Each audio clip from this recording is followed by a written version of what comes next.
Terima kasih Taufik di Wisma Bernama. Perkembangan PRU15 dari Zon Selatan. Dijangkakan undi Melayu akan terpecah dua pada PRU15 ini berikutan dua gabungan parti utama yang dominan iaitu UMNO dan juga Perikatan Nasional saling bersaing.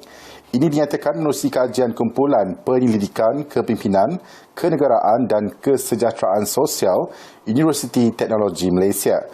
Ikuti laporan yang saya sediakan.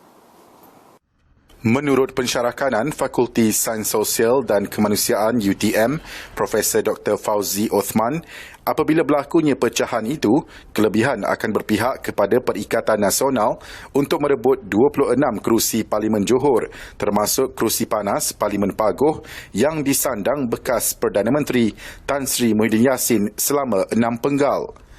Tan Sri Muhyiddin berdepan pertembungan 3 penjuru pada pilihan raya kali ini, dicabar ahli MKT UMNO Datuk Seri Razali Ibrahim yang mewakili BN dan Iskandar Shah yang bertanding atas tiket Pakatan Harapan. Kita dapati bahawa undi Melayu akan terpecah dua di antara Perikatan Nasional dan Barisan Nasional. Justru kita dapati akan ada sedikit advantage untuk Tan Sri Datuk Seri Haji Muhyiddin untuk mempertahankan kerusinya di Pagoh. Beliau juga menjangkakan kemenangan selesa bagi kerusi panas Simpang Renggam yang ditandingi bekas Menteri Besar Johor, Datuk Seri Insinyur Hasni Mohamad. Beliau mempunyai kelebihan dengan track record yang baik ketika menjadi Menteri Besar di bawah kerajaan negeri sehinggalah membawa kepada pilihan raya negeri Johor tempoh hari.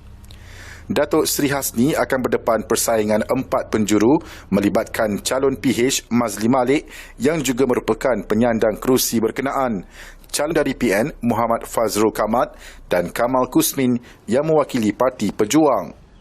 Sudah pasti Datuk Hasni yang telah memegang jawatan Menteri Besar Johor mempunyai kelebihan-kelebihan kerana akan membawa bersama-sama beliau track record sebagai seorang Menteri Besar yang berjaya mengutarakan plan-plan pembangunan di Johor seperti plan pembangunan Mapan Johor dan juga beberapa plan-plan lain bagi keistimewaan dan pembangunan rakyat Johor.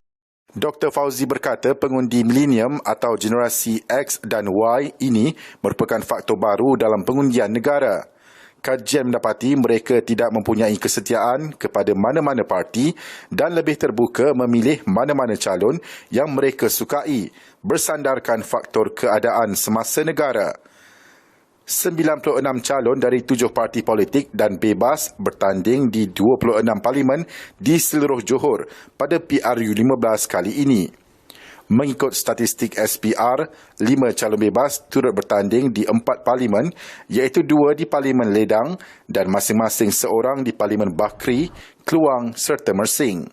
Daripada jumlah 96 calon itu, calon PH Parlimen Mersing, Fatin Zulaika Zaidi adalah calon paling muda iaitu berusia 27 tahun. Pengerusi PN yang juga calon Parlimen Pagoh, Tan Sri Muhyiddin Yassin, menjadi individu paling berusia.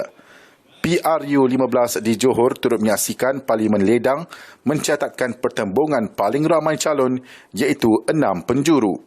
Apapun pilihan rakyat Johor untuk memilih wakil rakyat yang akan membawa suara mereka ke Parlimen, ia perlulah seiring dengan kerajaan negeri Johor yang berinisiatif untuk terus memajukan Johor sebagai antara negeri termaju di Malaysia.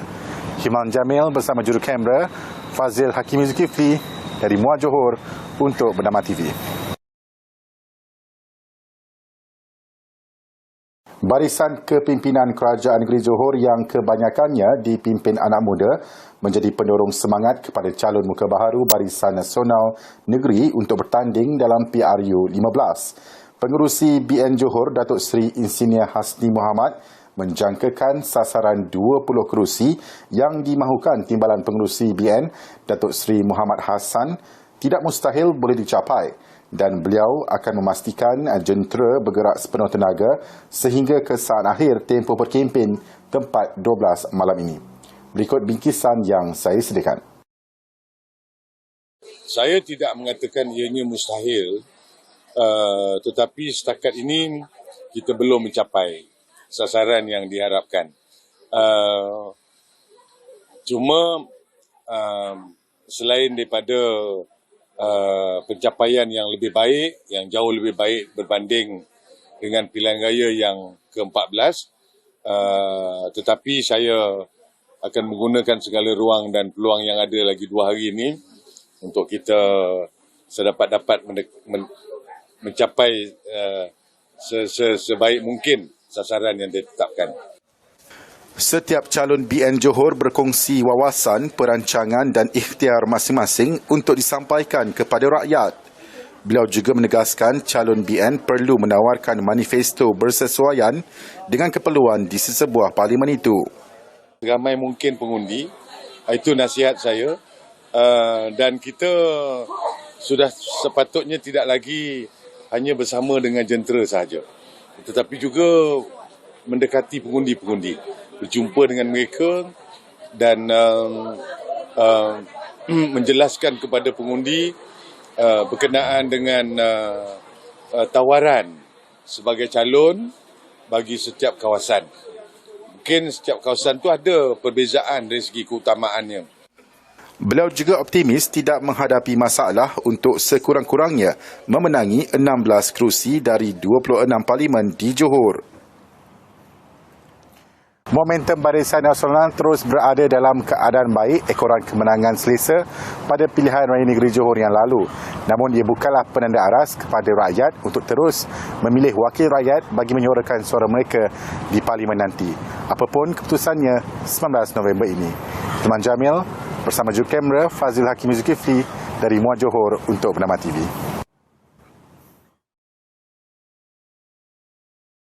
...1,024 pusat mengundi di Johor sudah bersiap sedia untuk menerima kehadiran 2,593,592 yang layak memilih pemimpin negara esok. Tinjauan Bernama TV di salah sebuah pusat penjumlahan rasmi undi di Muar, iaitu di Dewan Seri Mahkota SMK Tengku Mahkota mendapati semua proses akhir sebelum 68,353 rakyat Muar keluar mengundi juga berjalan lancar. Pusat pengundi kita ada 129 dan daripada 129 tu sebanyak 127 adalah undi biasa dan undi awal ada 2 buah saja. Jadi esok seramai 127 tempat mengundi lah yang kita akan buka esok. Tempat mengundi ada 34 saja. 34 tempat mengundi. Alokasi dan saluran ada 127. Saluran 127. Macam di penjumlahan undi di sini. Ya, semua di sini. Semua di sini. Semua di sini. Jam jakaan ni sekitar jam berapa? Kebiasaannya 2 jam selepas lah. 2 jam selepas. Jam 6. Lepas jam 6. Jadi saya fikir peti undi pertama yang lepas saya fikir masa PRN Johor tu jam 7 pun dah ada sampai. Pengurus pilihan raya bagi Parlimen Muar, Datuk Mustafa Kamal Samsudin yang juga pegawai daerah Muar berkata, kesemua 127 saluran mengundi dibuka dari pukul 8 pagi sehingga 6 petang. Sementara itu, tinjauan di Dewan Muafakat Kompleks Pentadbiran Daerah Simpang Renggam di Kluang mendapati petugas SPR sibuk melakukan proses semakan peti undi dan peralatan ketua tempat mengundi untuk Parlimen Simpang Renggam seawal 9 pagi. Menurut pegawai pengurus SPR Parlimen Simpang Renggam, Abdul Hakim Abdul Manap, proses semakan itu berjalan lancar dengan semua peralatan lengkap dan bersedia untuk digunakan pada hari pengundian. Ya, Taufik, saya kira itu sahaja laporan untuk dari perkembangan PRU15 dari Zon Selatan. Dan esok saya akan ke SMK Seri Muar di Muar Johor bagi mengikuti proses pengundian di Parlimen Muar di mana Tan Sri Muhyiddin Yassin, iaitu pengerusi Perikatan Nasional dan juga isteri beliau, Puan Sri Nuraini Abdul Rahman akan mengundi di sekolah berkenaan sekitar jam 8.30 pagi. Untuk perkembangannya nantikan perkembangan terkini di Bernama TV. Saya kira itu sahaja untuk dari perkembangan Zon Selatan. Kembali ke Taufik di Wisma Bernama. Silakan.